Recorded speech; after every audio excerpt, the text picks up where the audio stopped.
Hello, and welcome to MTI Matters, a series of programs focusing on alumni of Manatee Technical Institute and how their training at MTI has made a difference in their lives.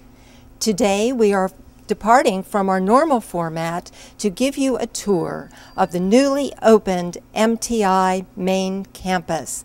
Please follow along with us as we tour this amazing facility.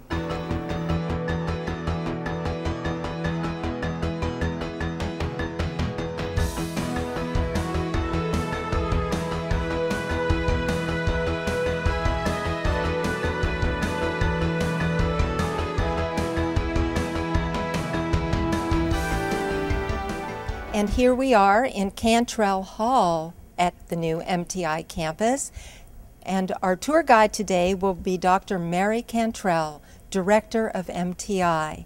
Mary, welcome. Oh, thank you, Virginia. It's a pleasure having you here today in our campus. Well, the last time you and I were standing in this space, we had on hard hats, closed-toed shoes, and we're fighting through the dust. What a difference. What a difference a day makes. How do you like us now? I love you now. I do too. Isn't it beautiful? It is. And every day when I walk down the hall, it's just exciting. It's exciting watching the students because as you walk down the hall, you get a sense of what's going on in every classroom because we have those, great big open windows where you can look in, and yet you're not disturbing the class. At the old campus, if I wanted to go and just to see what was happening, I would have to go in the room, and all the students then would see me and they'd kind of freeze for a while. Now their backs are to the windows, but I can walk by and I can see them, and all of our visitors when they're walking down the hall, they can see it too, and it's wonderful. Well, it is very impressive, but how are the students reacting to the new building? That's another wonderful thing, and well, I've never had students come up and thank me for this beautiful, the way they're doing here, where they'll see me in the hall. Oh, thank you for this beautiful building. Like I personally built it, the house that Mary built or something, but it wasn't Mary that built it. This house was built by the students and the success that they've enjoyed. Our very first opening day with students, the doors were supposed to unlock at 7:30. Classes start at 7:45. But, we had so many students here by 7 that, and the teachers were here, so they opened the doors. And when I arrived, I got here probably about 7:20, and there was a student running back to her car, and I recognized her. And I guess I had a quizzical look like, why are you running for the building? And she started grinning. She said, "It's awesome. I have to get my camera." I've never had a student want to take a photo of our facilities, and I love the fact that they have so much pride, too.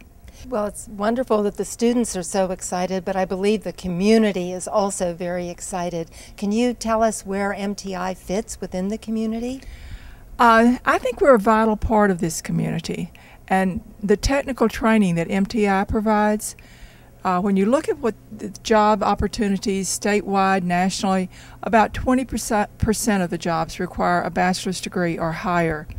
But when you look, at least 80%, and about 15% of the jobs you need, you don't really need any kind of skills. But the vast majority of it, you need some kind of technical training, whether it's in welding or if it's in culinary, business tech. There's some kind of skill that you need or some kind of certificate that you need, a license. And that's our job. That's what we're to do. And for our community to have trained, skilled workers, if we want to attract large companies that fit with what we're looking for this community, MTI can step up and provide that training. And if we, you're either growing or you're dying. And Manatee's always been on a growth, and that's a good thing because it's better than if you're not growing, it's not that good. And you mentioned with the growth and the economic growth, is MTI working with the local chambers, the EDC? Yes, we're members of the EDC, and when companies are thinking even about relocating, they go through the chamber and also the EDC, Economic Development Council, and frequently they will call and say, "Can you provide this type of training?" And our job is to meet and exceed our community's training and educational expectations. So if we're not offering the program, then we need to find out, A, what do we need to change where we can offer that program? And that's another gift in this building. It has some flexibility that we can make changes and meet whatever the current demand is. This building will serve us for over 50 years. The other one served us for 50 years. But this one has the built-in flexibility to change as the times change. And how do you know how the programs need to change?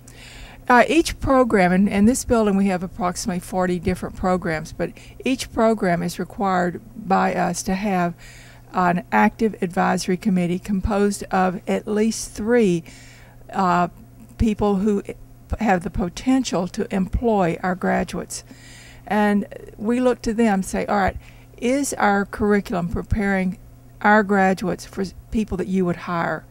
And then we want our curriculum to be completely industry driven. If it's not industry driven, where they're not going to hire them, we have wasted a student's time, and that's unacceptable. So those advisory committees are required to meet twice a year. And look at this facility where they'll be meeting the next time too, come March. But they do meet twice a year, and they kind of, if I'm not doing what I'm supposed to do, if the program's not doing, they let us know. It's not a rubber stamp of, oh yes, you're doing good, pat, pat, pat you on the head. It is, you need to meet this demand, you need to upgrade this equipment, this is out of date, you need to change this. And they are the 800-pound gorilla in the room. When business and industry says snap to, we're saying, yes sir, okay, we want to make it happen. If our students and our graduates cannot be employed locally, we have failed them, and that's not acceptable. Earlier you mentioned that the students helped build this. How much input did they have into the new building? Well, when you walk down the hall, every time I walk down the hall, I'm reminded of exactly how much input they had. We did, and actually Foley Bryant, the architect, brought in people, and they did a lot of focus groups, business, people from education outside of the vocational realm.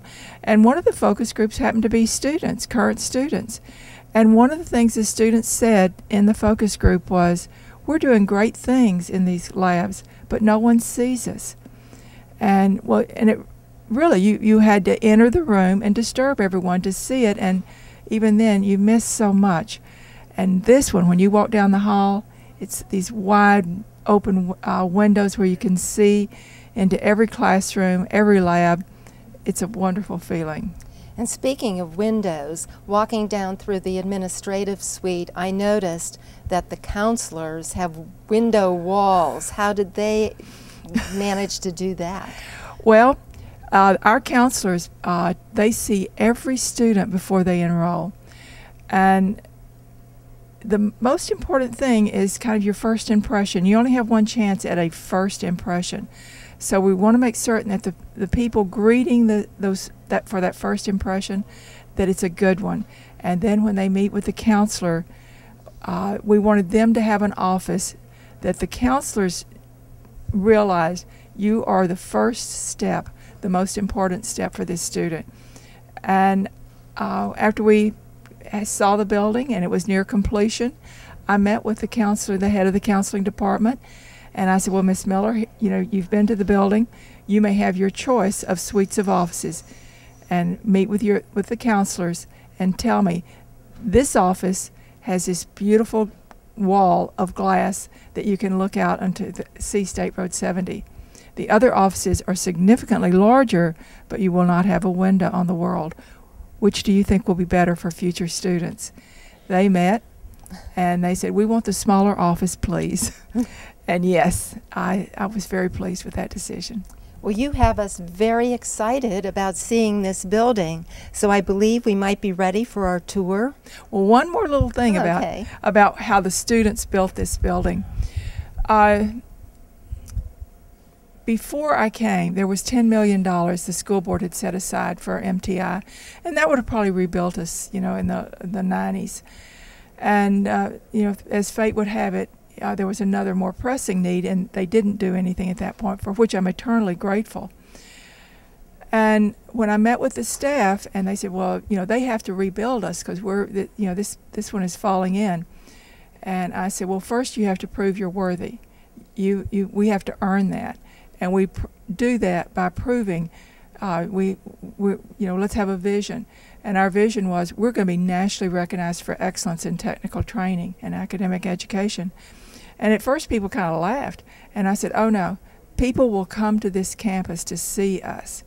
And once we started winning national medals, and the second place school is 71 medals behind you. You didn't just win. You romped and stomped, hog-tied, and branded them. And I like that because I'm from Texas, and that's what I believe in doing. As our students became more and more successful, competing head-to-head with students from similar schools, that's when all of a sudden, okay, we need to give these students a better facility. And that's what helped build this. So this is what 9-time Skills USA national champions get. Yes, this is what they deserve to. Absolutely. So let's go on our tour. Okay.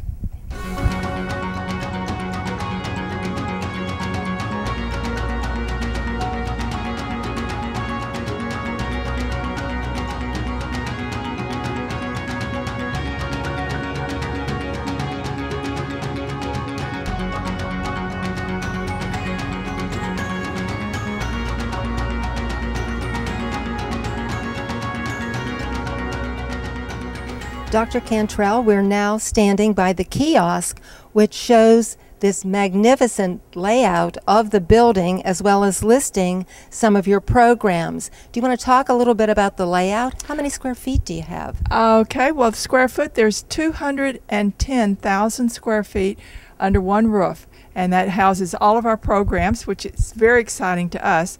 At our other campus, we had 17 buildings, and some buildings had as many as 10 different entrances and exits. In this day and age, we really worry about, we want to make certain every student is safe. And the building, there was one main entrance, is where the monument is, and the other doors automatically lock after we start classes. So, but you can always exit every place. But that way each person that enters the building has to come through the main doors so we know who's in the building and we can help them find what they're looking for. But we have 210,000 square feet, and we're standing sort of at the middle of the grand hallway, and it is 20,000 square feet of terrazzo floor, which has a life expectancy that will match the building. We won't be replacing this floor. All the custodians have been trained on how to make sure it stays as beautiful as it is right now. And this is really it's a meeting room. When we're hosting the advisory committee dinners or breakfast, we can have all of them seated here. And if someone is coming for a meeting and they've maybe reserved the Doug Wagner Auditorium, it's right here where we can make sure that they can get there without any problem. We also have fine dining. Our culinary students are trained not only in the back of the house, the kitchen, but also the front of the house. And it's the Whetstone. And I pronounce it as a Texan. That H is silent to me, but it really does have a pronunciation. But being from Texas, everybody I grew up with had a whetstone that they kept in their pocket to sharpen those pocket knives. But a whetstone is used to sharpen knives, and a knife is an extension of a chef's hand. And one of the things that we keep telling all of our students, you must continuously sharpen the saw, get better and better. Continuous education, continue to learn. And that's why we named it the Whetstone. Our chefs did that. And I noticed as you come in through the front door, the bookstore is right off the main entrance. Yes. Our bookstore, we sell all the books here. So once a student walks in, we try to take care of everything that they need so that they're not running, okay, well, first you have to go here to get a uniform, because all of our students also wear uniforms. And that we started that at the other campus, and it was really for safety. It was so open and porous, we didn't know who belonged there and who didn't. So we required that each student wear a uniform and have a badge so that we could identify them. And we've continued that here because the pride that it does instill in students. Like when you see one of our student chefs, they'll be dressed exactly the way a chef should be dressed. If you see one of our students that's enrolled in one of the cosmetology programs, again, they're going to be looking very sharp in those uniforms. And I was taking a gentleman through yesterday, and when he got to the automotive, he said, "Wow, they're dressed like auto techs." And I said, "Yes, because that's what they're going to be." So we try to prepare them for that then. And to our left, I'm seeing the beautiful Wagner Auditorium. Do you want to talk about that and about its namesake? Well, let me start with its namesake. It's named for Doug Wagner, who is the Manatee County Director for Adult Career and Technical Education. He is such a wonderful gift to this community. He is recognized on a national and international level, and he has moved our secondary programs and helped move our post-secondary programs where we are national leaders. His high school students have earned international gold medals at international competition and bronze medals. And he's also been recognized by the Technology Association, the international one, and recently received their highest achievement award. But the school wanted to name the Wagner Auditorium, and it's a teaching auditorium, and we wanted to name it for him for everything he's done to help MTI. If you've been around me a little bit, you know I don't really accept no very easily, and I tend to get myself in a little bit of hot water. And he has been so helpful helping me learn, it's okay to have an unspoken thought. You don't really have to tell everybody exactly what you think all the time. It hasn't worked too often, but sometimes I do remember it. But our teaching auditorium, it seats it's over 100 people, and what I really like about it, we have 2 beautiful screens. We have all kind of audio visual, and when you're talking, if you're standing at the lectern and that you turn the microphone on, it's a broad band across the front. And so as long as you're standing anywhere close to it, you don't have to hold your mic, you don't have it clipped to you. I tend to waltz around a lot, so usually I end up with one clipped on also. But if you can be patient and kind of stand there, it works beautifully. The first 5 rows are very comfortable seating with a beautiful, a desktop. My staff likes to sit on the back row. So the back 2 rows are fixed seating, and they're not quite so comfortable, and you don't have any place to put your material either. So that was mean, wasn't it? Okay, but it's just a beautiful facility, and it's conducive when we have large group presentations also. Yes, and speaking of large group presentations, I see a Jumbotron. Yes. And for that, Jane Drager, who is the Director for Construction Services, she was instrumental in finding and making sure that it came in under budget, the entire facility.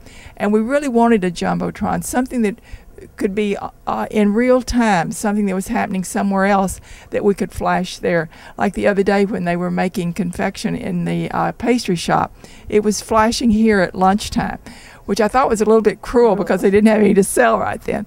But Jane Drager, without her persistence and foresightedness, we would have missed out on that. But it's, again, a wonderful teaching tool also. Great. And speaking of media, I see down the way a media center. Can you explain what goes on there? The things I'm really proudest of our media center, it's almost like an internet cafe, only we don't let you eat there. But we don't have them set up right now, but they will have computers set up where students can work there, and very comfortable seating. We also have 6 breakout rooms. We do a lot of one-on-one teaching and tutoring. We also have small groups that if you're in the welding lab and you're needing to work on a project, you need a quiet place.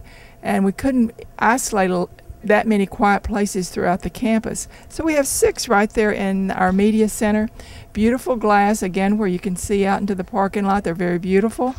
And but a lot of privacy when we have small groups that are trying to prepare a presentation.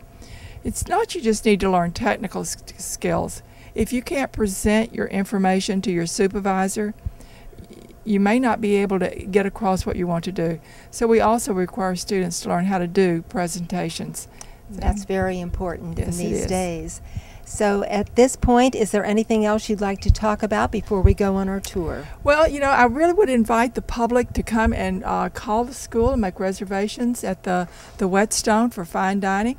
But if they just want to stop in and eat in our server, that's fine too. The name of our cafe with no reservations, it's just a server, is Cafe Mirabilis. And mirabilis is a Latin word meaning of wonders or of miracles. And this is our cafe of wonders. And when you go in there, to me, it's all the food is prepared by our students. It's served by our students. And that's where they're learning their trade. And, you know, finding out this didn't work or this did work. And it is our cafe of wonders. And the public is invited. And this is your Year of Wonders. Can you tell us when the grand opening is? Okay, 2013 is Manatee Tech's Year of Wonders. I wanted to use the Latin expression, and they wouldn't let me. They said, Cantrell, you're a tech center director, not an Ivy League president, so quit with the Latin and get with the real language. So I said, okay, this is our Year of Wonders. 2013 is MTI's Year of Wonders. Number one, we started the year in this beautiful new facility. Number two, it's our 50th year to serve Manatee County with technical education, and we're very proud of that 50 years. And in June, we will be transporting students to national competition, and we're going for our 10th consecutive year of being the #1 school in the nation to win the most medals. And we know other schools are gunning for us, so we really want to keep that edge, and it will be going for our 4th consecutive year for being #1 with HOSA in the number of events won. Well, with this beautiful new facility and the enthusiasm of your wonderful students, I think it's a lock. Well, you know, I really rely so much on the staff. It's the staff that really makes it happen. It's not one person, it's a team. And assembled under this roof and our other 3 campus locations are the best educators ever. They are dedicated beyond belief. Before the school opened, during the winter break, on the Thursday and Friday of that winter break, the chefs wanted to come in and test all their kitchen equipment before they had to serve students because they didn't know it. You know, we need to make sure everything worked. And I said, okay, I'll be there Thursday and Friday for you. And I, you know, told the staff I'll be there Thursday and Friday. I really didn't expect everybody to show up, and everybody, not everyone, but it was a full crowd that was here Thursday and Friday trying to get their rooms prepared for their students. So that's dedication way above and beyond to come on 2 days of a winter break so that you can be absolutely 100% ready for students. Well, it's your leadership that brought you here. It's a team. It's always a team. Thank you. Thank you.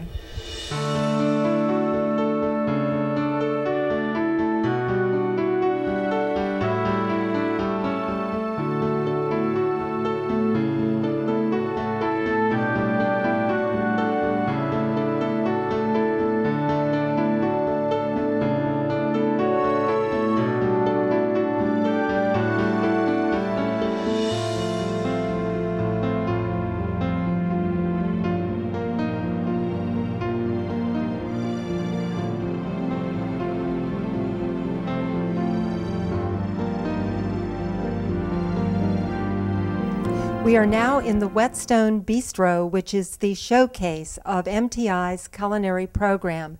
I'm sitting here with Chef Dana Johnson, Chef Jamie Gregorich, and of course you all know Dr. Mary Cantrell. So I'm going to turn the mic over to Chef Dana, who's going to tell us a little bit about how this organization, this part of MTI, has come about. Wonderful. Well, this is the Whetstone. This is our higher-end training facility for our culinary students. You know, our program is a working program. The students learn not only the back of the house, the kitchen operations, but the formal table service as well, how to set the table, to do the pretty napkin folds, and the dining room management. So this is a working program. It's hands-on experience for them every day. And Chef Jamie, can you tell us a little bit about the back of the house, the kitchen? I notice it's very extensive. Well, the students get a real feel for the industry. What we do in the cafeteria is beautiful food, but it's at a slower pace. So when the students get the tickets from here, they feel what it's like in the restaurant. in the sense of urgency and how to get the food out on time and correctly and make it look beautiful all at the same time. Well, I noticed there are many different sections back in the kitchen Yeah. area. Can you talk a little bit about some of those sections? Yeah, we break it up into a kitchen brigade system, which is a French system of working. There's the garde-manger, which is your salads and cold side. Saucier, you'll do your soups and stuff. And then there's an expediter who's doing all the ticket times. He's making sure everybody's timing it correctly, the food's coming out together, and everything gets out to the table at the same time.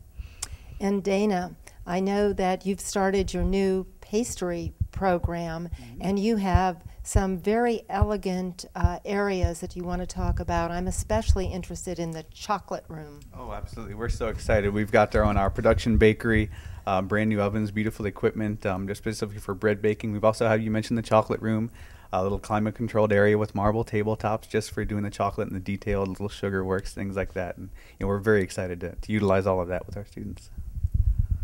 You know, Virginia, one of the things I'm excited about, too, is the demonstration kitchen. Matter of fact, Chef Gary, the head of our department, is there right now, and he has a student from USF that is in the program at USF but takes a class here. And part of what she was unable to attend, so today is record day, and he's meeting with that student one-on-one to make sure that she gets all those skills. But when they're in the demonstration, and we'll take you back to the demonstration kitchen, it is a full kitchen and a much smaller, of course, because it's just for teaching purposes. And on the monitors, you can see, you have an excellent view of everything. And another thing that's special about this, we have the cold prep room. So when they're making salads, you know, there's nothing worse than a wilted salad that's sitting on a warm plate. So the plates are cold, and then you go into this cold room, 36 degrees, and make the salads. And I'm thinking, oh, I'd never pass this course. But the kitchen was designed by a special architect that does kitchens. And when the first time I walked through, I was just awestruck with the beauty of it and the majesty of it. I've been in many kitchens in Florida, you know, with this program and looking around and trying to replicate. And this one has the professionalism and the quietness that we need. Kitchens aren't a place where you have hollering and screaming, like Jamie's experience with Hell's Kitchen. We don't have a Hell's Kitchen. This is pure heaven, right? Yes. Say yes. Okay. And But we will take them back, and let's show them the demonstration room. And if you'd like to go into the cold prep room, you're welcome. I've been there. I went in one time and I said, okay, doesn't take me long to see a cold prep room. I don't have a jacket on, but it's necessary. You know what's wonderful, both of these chefs were trained at Manatee Tech. They were students there. They competed at National Skills USA level. And as soon as they were eligible, we were hiring them, saying, come back. We need you to help train our new students. And they've both worked at the main campus, or the old campus, now MTI West. And Jamie also had the experience of at MTI East. But I'd like to turn the microphones over to these two young people and say, how is it different now in this kitchen? Is it just kind of same-o, or is it a little bit different in this new kitchen? Coming from the real world, in the industry, coming to this kitchen is like a dream come true. Especially coming from the other campus, I think it was just, we're still trying to take it all in. For everything from the tables to the stoves to the ovens, it's all brand new equipment that works. It's just amazing, and the way that we get to teach, it's much more open, so we can see the entire kitchen and all the workings and who's doing what, and if this student's right in the right spot or whatever. It's amazing. Yeah, one thing we found is the students, especially the ones that have transitioned and that have come from the previous campus now with a brand new image, they want to exceed their own professional levels. They want to keep things clean. They're even more diligent with their duties. And again, I'm excited about our brand new baking and pastry program. Our previous campus was never really designed for that, and here we've got just a beautiful facility with all the more space than we even know what to really utilize for. Yeah. So we're planning for the future. We've got brand new technology. We're looking to grow, and it's just a really exciting time here. Before we go off onto our tour of this wonderful facility, I'd like to ask Chef Jamie and Chef Dana if they have any final comments. Well, we are open to the public for lunch and for, soon we'll have breakfast. Words in the TV can't really describe this. It has to be seen to be believed. And, we welcome all of the public to come in and really have lunch with us and experience us. And I'm sure we'll have students who never really thought about cooking that, this inspires them to achieve. So. Yeah, come and visit us. The students are here every day cooking amazing food. Just come and enjoy. When I try to tell you about this, or I try to describe it, or if I put it in writing, even if I take a photograph of it, and even though the wonderful job that METV is going to do, it's a little bit like me taking a photograph of the Grand Canyon or describing the Grand Canyon. You might get the feeling, okay, that sounds pretty awesome, but it's nothing at all compared to seeing it in person. I urge you, please, February the 14th, come to our grand opening celebration and see this magnificent facility that was designed by Manatee County's own Foley Bryant architects. Mike Bryant, a graduate of this program when he was in high school, our drafting program. He was the chief architect. He designed it. You can find Mike Bryant's his pulse right in this building, and it was built by Beck Construction, and everything about this, it is so awesome. And when I try to describe it, the words are insignificant.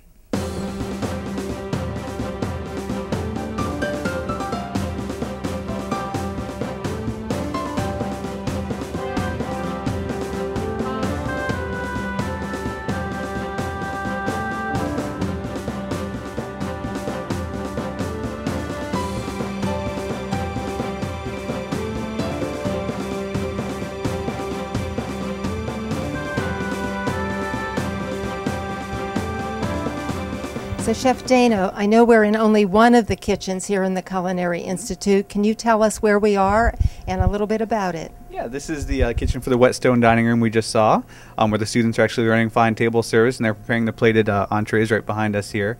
This is run by Chef Mark Keckstein, executive chef from Euphemia Hay Restaurant.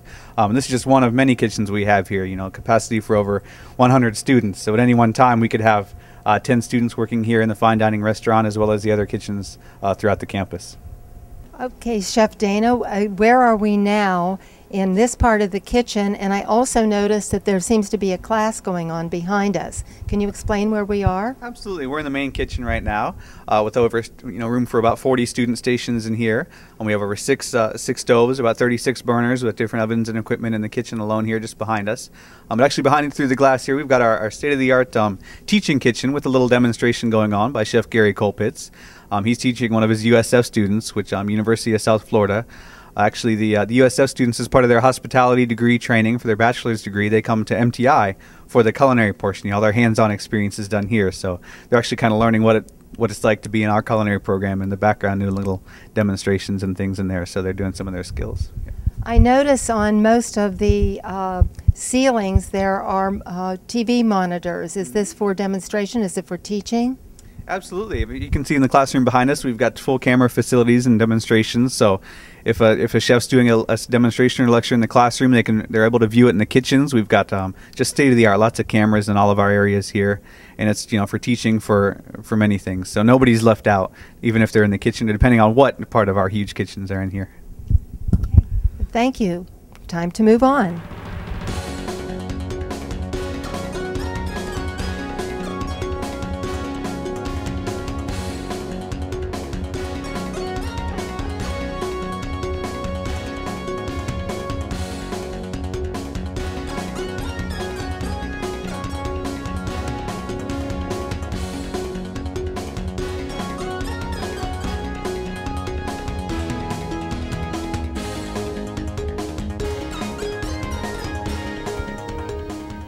We hope this tour has piqued your curiosity about MTI and hope that you will visit us soon.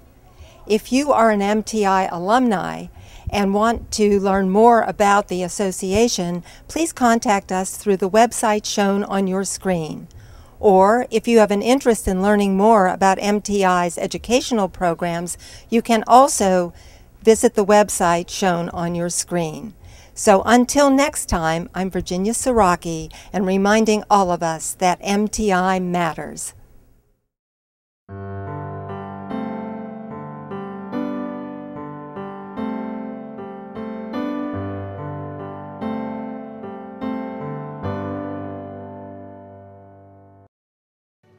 you.